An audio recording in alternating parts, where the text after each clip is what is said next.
Welcome back to Close Up. Ron DeSantis is making his pitch to first-in-the-nation voters by highlighting his results leading the state of Florida. A big part of his popularity among conservatives and Republicans has been his eagerness to fight for what he believes in and then, to borrow the title of his super PAC, never back down.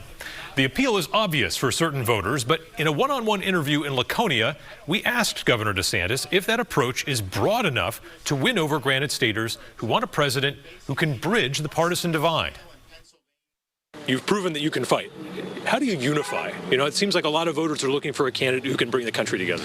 Well, I think what you see what I've done in Florida, I mean, I took a state that had been evenly divided. You know, we won 60-40, but with 1.5 million votes. And part of it was we won big fights, but we won big fights in a way that the majority of the people were in our corner. So I don't think you can just act like we're just going to unify to pretend there aren't differences. There are differences. But you know what? It's healthy to have debates in a democratic society. I think the key is winning on these issues that the majority of the people are behind us on. When you deliver results for them, they are happy with that. And I think part of the reason people have been frustrated, and I think the divisions have been, is because these people in D.C. aren't delivering results for the people. When's the last time they've done, really big things that everyone's like, oh, thank God. In Florida, I can talk about a laundry list of things that we've done to make people's lives better. So I think you can bring more people into the fold by producing results for them.